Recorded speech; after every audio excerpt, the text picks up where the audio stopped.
ఈ వారంలో మా యొక్క కుమారుడు జోసఫ్ ఆశ్రయ్ చాలా నాటీగా తయారవుతూ ఉన్నాడు, ఒక దగ్గర ఉండడు.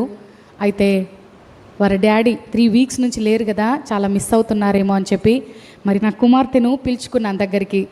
నాన్న రా దగ్గరికి అని చెప్పి హగ్ చేసుకొని తనని ప్రేమ చేస్తుంటే చెర్రిబాబు చూసి తట్టుకోలేకపోయాడు.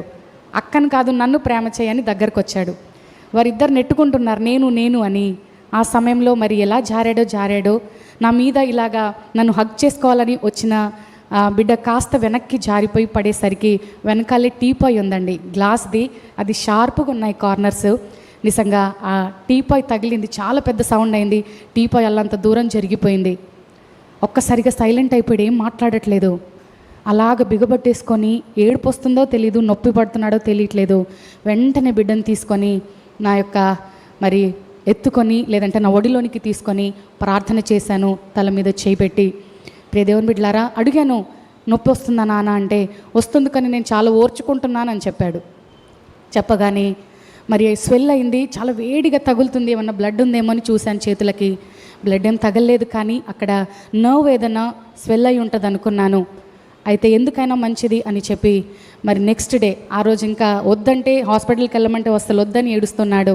నొప్పి అయితే వస్తుంది, ఫర్దర్గా ఏమన్నా ప్రాబ్లం అవుతుందేమో, తగిలింది హెడ్కి కదా, ఏమన్నా ప్రాబ్లం ఉంటుందేమో అని నా మనసులో ప్రార్థన చేస్తూ ఉన్నాను. ప్రభా, బిడ్డను నువ్వే ముట్టయ్యా, నువ్వే స్వస్థపరచు, మరి వచ్చే భవిష్యత్తులో కూడా ఎటువంటి ప్రాబ్లమ్స్ రేజ్ అవ్వకుండా కాపాడు నాయనా అని ప్రార్థన చేస్తున్నాను. నిద్రపోయాడు, చక్కగా ప్రార్థన చేశాను. నిద్రపోయిన తర్వాత మరి ఆ నిద్రలో టచ్ చేస్తుంటే ఆ నిద్రలో కూడా నా చైన్ తీసేస్తున్నాడు, ఎందుకంటే నొప్పి కలుగుతుంది బిడ్డకి. ఆ నిద్రలో కూడా నా చైన్ తీసేస్తూ ఉంటే ఇదేదో బాగలేదు పరిస్థితి అని మరి నెక్స్ట్ డే హాస్పిటల్కి పంపించడం జరిగింది. మరి విక్టర్ బ్రదర్ మాతోనే ఉంటారు. మరి బ్రదర్ని ఇచ్చి పంపించినప్పుడు రెయిన్బో హాస్పిటల్కి పంపిస్తే డాక్టర్ గారు అడిగారట, ఎక్కడ బాబు నీకు నొప్పి, ఎక్కడ బ్లడ్ వచ్చిందంటే, నాకేం అవ్వలేదు అంకుల్, వీళ్ళు అనవసరంగా తీసుకొచ్చారు నన్ను చెప్పాడట. నాకేం నొప్పి లేదు, ఏమి లేదు, వీళ్ళే నన్ను కావాలని తీసుకొచ్చారని చెప్పినప్పుడు, అయ్యా కావాలని ఎందుకు తీసుకొచ్చారని చెప్పి డాక్టర్ గారు చూసి మరి ప్రాబ్లం ఏం లేదులే, మెడిసిన్స్ వాడండి అని చెప్పి జస్ట్ ఏవో చిన్న బేసిక్ మెడిసిన్స్ ఇచ్చారు. మరి ఈ చిన్న సాక్ష్యమే కావచ్చు, కానీ దేవుడిచ్చిన కుమారుడు నిజంగా భావి తరాలకు వచ్చే భవిష్యత్తుకు వాడబడాల్సిన వాడు, దేవుని కొరకు నిలబడాల్సిన ఆ బిడ్డ. దుష్టుడు ఎప్పుడు కూడా ఎందుకో చెర్రిబాబు విషయంలో, జోసెఫ్ విషయంలో మరి తలకి గాయాలు ఎక్కువ అవుతూ ఉంటాయి. అది ఎందుకంటే చాలా సెన్సిటివ్ పార్ట్ కదా. మరి ఎటువంటి హాని కలగకుండా దేవుడు కాపాడాలని ప్రార్థన చేస్తూనే ఉంటాను. దెబ్బలు తగిలినప్పటికీ అవి ఎటువంటి ప్రమాదం లేకుండా దేవుడే కాపాడుతూ ఉన్నాడు. హల్లెలూయా. చక్కని స్వస్థతనిస్తూ మరి ఎప్పుడు కూడా అందరూ, ఒకరోజు చెప్పాడు కదా స్టేజ్ మీద, నన్ను అందరు బొండపల్లి వారసుడు అంటారు అని. అది ఉండిపోయింది వాడికి. ఎంత దెబ్బలైనా కాసేస్తాడు, అలాగా తట్టుకుంటాడనమాట. ఆ రోజు కూడా మరి ఏం గుర్తొచ్చిందో, నేను హీరోని అనుకున్నాడో, నేను ఏడవద్దు అనుకున్నాడో, చాలా ఏడుపు వస్తుంది, కళ్ళన్నీ రెడ్గా అయిపోయి కళ్ళలో నుంచి నీళ్ళు వస్తున్నా కానీ సౌండ్ రావట్లేదు బయటకి. మరి నేను అడిగాను, నానా నొప్పిగా ఉందంటే, చాలా నొప్పి వస్తుంది కానీ నేను తట్టుకుంటున్నాను అన్నాడు. కాబట్టి చిన్న బిడ్డలు వారు ఎదుగుతూ ఉన్నారు, వారి కొరకు ప్రార్థన చేయమని మరి డాక్టర్ ఏది లేదని చెప్పిన తర్వాత ఒక తల్లిగా నేను ఆనందించాను, ప్రభుని స్తుతించాను. కాబట్టి చిన్న సాక్ష్యమును దేవుడు దీవించి ఆశీర్వదించునుగాక. ఎన్నో సందర్భాలలో మేము పరిచర్యకు వెళ్ళవలసిన మరి పరిస్థితులు వచ్చినప్పుడు బిడ్డలను వదిలిపెట్టి వెళ్ళాలి. ఇంట్లో ఎలాగుంటారో, ఎలాగ దెబ్బలాడుకుంటారో, ఎక్కడ పడతారో తెలీదు, కానీ నా దేవుడు వారిని అనుక్షణము కాస్తూ ఎంతో కాపుదల దీవెన దేవుడిస్తూ వారిని నడిపిస్తూ ఉన్నారు. హల్లెలూయా. కాబట్టి మాకు క్షేమాధారము ఆయనే.